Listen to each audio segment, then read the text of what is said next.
քանի որ այս պահին չկա փաստարկված գիտական ապացուցում ունեցող բազա, որը մեր համար կնշի, թե հակամարմիններ ունենալու սանդղակով որ չափից վերև, ներքև մենք պաշտպանված ենք եւ թեստավորման արդյունքները մեզ կբավարարեն, որ այս սահմանից հակամարմիններ ունենալու պարագայում մենք պաշտպանված ենք կրկնավարակներից, գուցե նաև, երբ որ ժամանակի ընթացքում կունենանք հետազոտությունների ավելի այսպես լուրջ բազա, կարողանանք տարբերակումներ մտցնել, բայց մենք առաջնորդվում ենք գիտական ուրեմն մոտեցումներով եւ այս պահին էլ առողջապահական համաշխարհային կազմակերպության կողմից տրված ուղեցույցի համաձայն հիվանդանալու, առողջանալու պարագան որևէ ձևով չի խոչընդոտում պատվաստմանը, այլ հակառակը այն ցուցված է, որովհետև պատվաստումները մեզ պաշտպանում են նաև կրկնավարակից եւ պատվաստումները շատ ավելի լայն իմունիտետային շերտ են մեզ համար ապահովում։ Իհարկե մենք քննարկում ենք, տեսեք, այսպիսի մի իրավիճակ ունենք, որ պիտի բոլոր հանգամանքները համադրելու արդյունքում հասկանանք հիվանդանալուց հետո կարճ ընթացքում արդյոք ուրեմն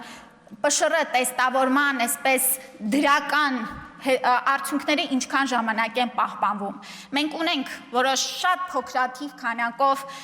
դեպքեր, երբ որ մարդը լավանալուց հետո 20 օր, 30 օր, 1 ամիս հետո դեռ ՊՇՌ դրական տեստի պատասխանը դրական է լինում։ Եվ այս հանգամանքը հաշվի առնելով մեր մասնագիտական խումբը ներկայումս որոշակի փոփոխությունների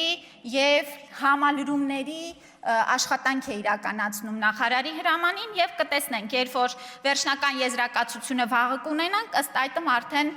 կդիտարկենք, որ ինչ ժամանակի հետո, հիվանդանալուց, լավանալուց հետո, ինչ ժամանակի ընթացքում մենք ուրեմն կպարտադրենք ՊՇՌ թեստավորման պատասխան ներկայացնել կամ պատվաստման հավաստագիրը։ Արձագանք։ Դուք ինքներդ եք հայտարարել, որ պատվաստումը չի ապահովում վարակելուց եւ վարակվելուց, բայց դա չի խանգարում, որ որոշում կայացնեք, որ պատվաստումը, այսպես ասած, պետք է լինի պարտադիր փակուղային։ Իսկ տեստերի մասով կարող եմ ասել, որ եթե պետությունը պարտադրում է անել այն, ուրեմն պետք է ֆինանսավորի եւ ֆինանսական բեռը իր վրա վերցնի։ Բացի այդ, կառավարությունը պետք է գներին հետևի, քանզի հարցեր են առաջանում, որ եթե որոշ